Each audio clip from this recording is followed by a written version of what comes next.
विश्व वंदनीय संत सम्राट बंदी छोर सदगुरु श्री कबीर साहब जी, मेरे हृदय मंदिर के आराध्य परम पूज्य सदगुरु श्री महान साहब जी, पूजा के योग सभी संत समाज, मैं चरण कमलों में सिर झुका के तेरे बार बंदी करता हूँ।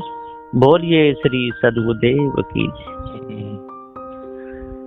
सदगुरुदेव जी श्री कबीर साहब जी मानवता के लक्षणों को बताते हुए कहते हैं कि मनुष्य के गुण कैसे होने चाहिए, मनुष्य का धर्म क्या है, और सबकी मर्यादाएं अलग अलग हैं। लेकिन लोग अपने आप को भूले हुए हैं। जो है नहीं उसको वस्तु कहते हैं, और जो है उसको अवस्तु कहते हैं। जो ईश ब्रह्म परमात्मा है ही नहीं उसको लोग वस्तु मान करके खोज रहे हैं, और जो चेतन जीव है इसको ईश्वर का अंश कह के नानक भिखारी कहते हैं। आकाश तो पोल है, वस्तु ठहरे ना है। चार तत्व तो वस्तु हैं, जा दुनिया के माहे। सज्जनों निर्णय स्पष्ट है, आकाश केवल पोल है, कोई वस्तु नहीं है। कोई कितना भी कहे कि आकाश वस्तु है, कहता ही रहेगा, लेकिन वस्तु सिद्ध नहीं कर पाएगा। इसलिए ही तो कहा है कि सोच कर समझ कर ही बोलना चाहिए। बिना सोचे समझे बोलेगा तो कुछ का कुछ मुख से निकल जाएगा, उसको पता ही नहीं चलेगा।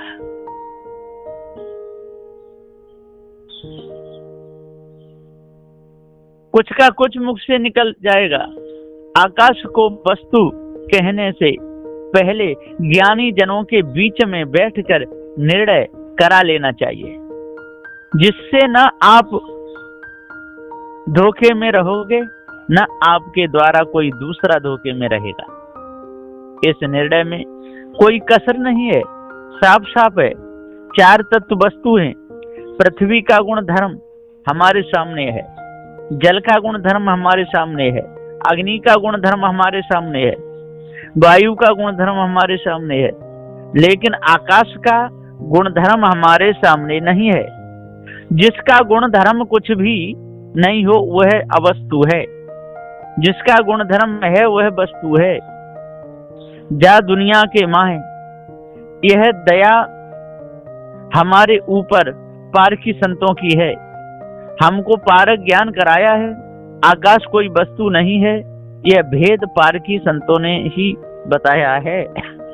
अर्थात भूले हुए लोग तो सारे के सारे आकाश को परमात्मा कहते हैं, कोई आकाश को ब्रह्म कहता है। यह सारा का सारा मायावी गुरबा लोगों का निर्णय है। इसमें पारक ज्ञान नहीं है। भूले हुए लोग हैं, बेचारे भुलाने ब्रह्माने में ही समय निकाल देते हैं। जब पारखी संत मिलते हैं तब तक मामला चौपट हो जाता है। इसलिए समय बर्बाद मत करो, पारखी संतों की शरण में लगो। पारखी संत ही बताएंगे जड़ क्या है और चेतन क्या है, वस्तु क्या है और अवस्तु क्या है। इस भेद को बताएंगे पारखी संत। जिनके मुख से इस भेद को सुनो उन्हें ही सदगुरु मान लो। जो जड़ चेतन का निर्णय ठीक ठीक बता दें वे ही तो सदगुरु हैं। उनको सदगुरु कहने में कोई दोष नहीं है। तो हे भाइयों, इस भेद को समझ लो कि आकाश कोई वस्तु नहीं है, चार तत्व वस्तु हैं और चेतन जीव भी वस्तु है। यह निर्णय है। ध्यान देने की कुछ बातें हैं। घर में सास बहू दोनों रहती हैं, दोनों का बहुत सुंदर व्यवहार होना चाहिए। सास को भी बहू की मर्यादा रखनी चाहिए और बहू को भी सास की मर्यादा रखनी चाहिए। एक दूसरे की मर्यादा रखेंगे तो घर का काम बहुत अच्छे ढंग से चलेगा।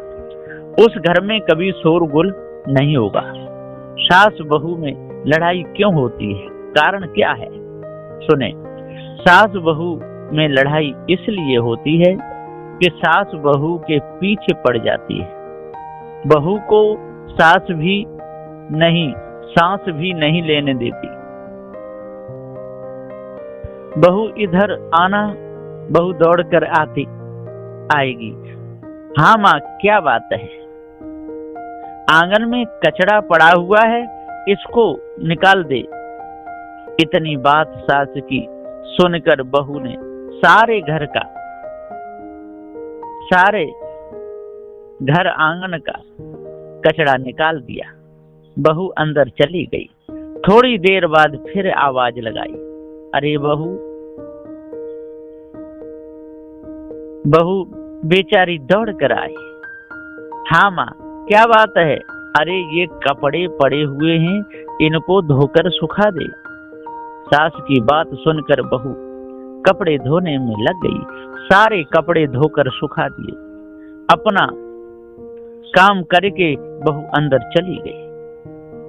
ये थोड़ी देर बाद फिर आवाज लगाई, अरे बहू फिर दौड़कर आई। हाँ माँ, अरे ये बर्तन पड़े हुए हैं, इनको साफ करके रख दे। कब तक पड़े रहेंगे? बेचारी बहू को सांस भी नहीं लेने देती। अब बताओ, इस प्रकार बहू कब तक दौड़ती रहेगी? एक न एक दिन बोलना चालू कर देगी। कहने लगेगी, माँ आप थोड़ा आराम भी नहीं करने देती हो। काम तो मुझे ही करना है, कर लूंगी। आप तो आराम से बैठो। धीरे धीरे बहू बोलना सीख जाएगी। सास को भी बहू का बोलना बुरा लगेगा। सास भी क्रोध में आएगी, बहू भी क्रोध में आएगी, और फिर रोज रोज झगड़ा चालू हो जाएगा। इस झगड़े का कारण कौन? इस झगड़े का कारण है सास। सास यदि पहले से बहू को न कसती तो झगड़ा चालू नहीं होता। इसलिए अपनी अपनी मर्यादा में रहो। शरीर सबका है, सबका आदर से बात करो, सबको देखो। यदि आप किसी के भी पीछे आंख मीच के पड़ जाओगे तो वो थोड़े दिन तक तो आपकी मर्यादा रखेगा, आपका सम्मान करेगा, और धीरे धीरे धीरे धीरे धीरे धीरे बोलना चालू कर देगा, और धीरे धीरे धीरे आमना सामना भी चालू कर देगा। धीरे धीरे आपको जवाब देने लगेगा, है ना, कड़क जवाब भी देगा। धीरे धीरे झगड़ा चालू हो जाएगा, और एक बार झगड़ा चालू हुआ तो फिर रोज चालू ही रहेगा। इसलिए सदगुरुदेव जी पुकार के समझाते हुए कहते हैं कि सबके सब मर्यादा में रहना चाहिए। घर में बहू की भी मर्यादा है, सास की भी मर्यादा है, बहू को भी बढ़िया तरह रहना चाहिए। यदि बुढ़ापे में कोई घर का कुछ, यदि शांति से रहना है, बुढ़ापे में यदि घर में सबको शांति से रहना है, तो जैसा भोजन आ जाए, नमक हो तो ना हो तो, रोटी मोटी हो तो पतली हो तो, आराम से खाए और उसको कह दे हाँ बहुत बढ़िया बहुत बढ़िया। फिर धीरे धीरे काम सारा सही चलेगा और भोजन भी सही मिलने लगेगा। यदि पहले ही दिन झगड़ा कर दिया कि नमक निडारा के मिर्ची निडारी, रोटी मोटी कर दी कि पतली कर दी, तो समझ लो रोज रोज का झगड़ा चालू हो जाएगा। इसलिए अपनी मर्यादा अपने हाथ में है। झगड़ा करना ना करना अपने हाथ की बात है। इसलिए विचार से काम लेना चाहिए। सारे संसार में लोग विचार से काम नहीं लेते, इसलिए तो झगड़े पड़े हुए हैं।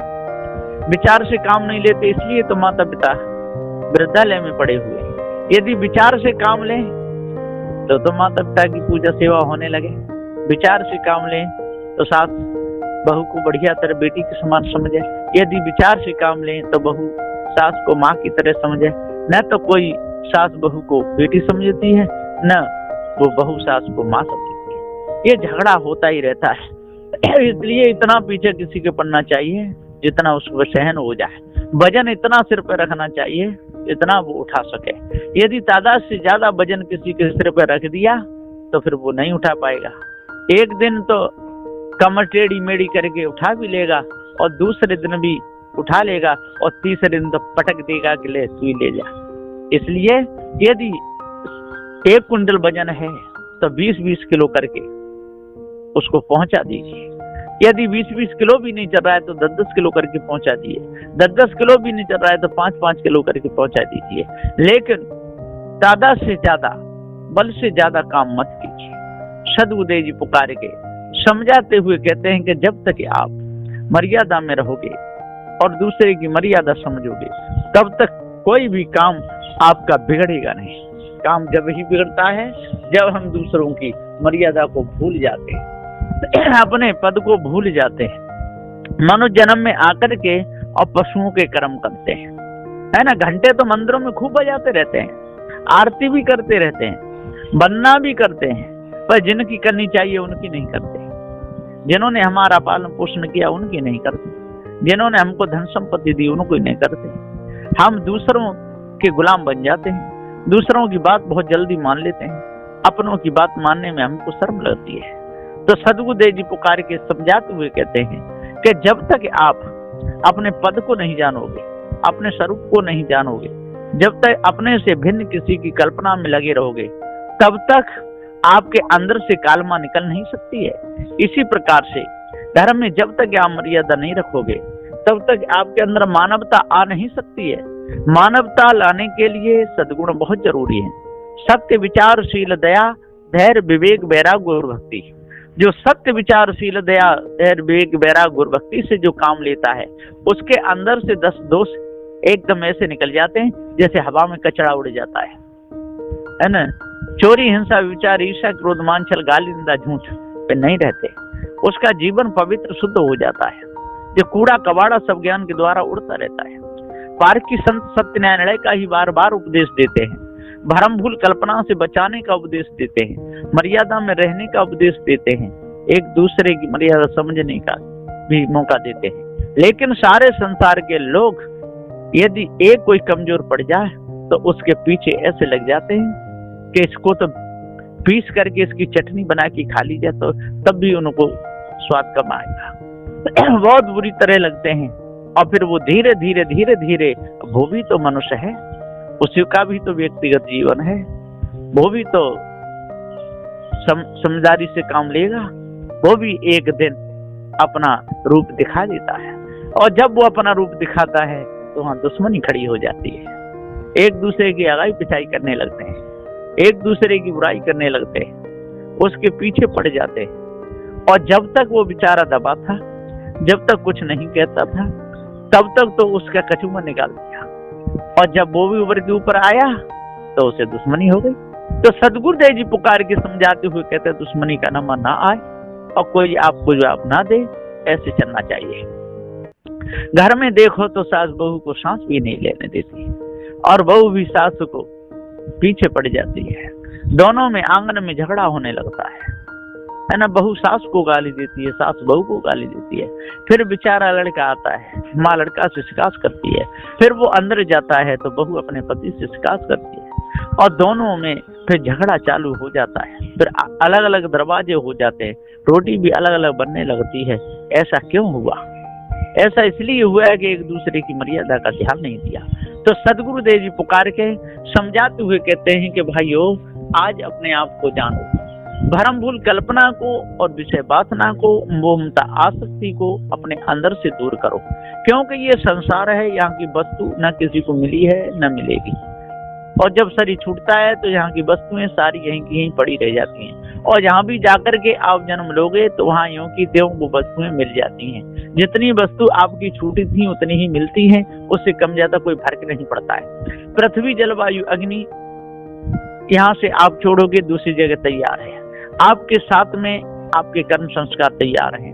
और जैसी खानी के बीज बोएगे ऐसी खानी में जाकर के आपको वहां का भरण पोषण सब मिल जाएगा, कोई कमी नहीं पड़ेगी। इसलिए आज मनुष्य जन्म में आकर के अपने आप को जानो और भ्रम भूल कल्पना विषय वासना को मिटाओ और दूसरी कहानी में जाने के भी संस्कार मिटाओ। अपने आप को जानो, सबकी मर्यादा रखो, मानवता से रहो और बुराई के संस्कारों को त्याग दो।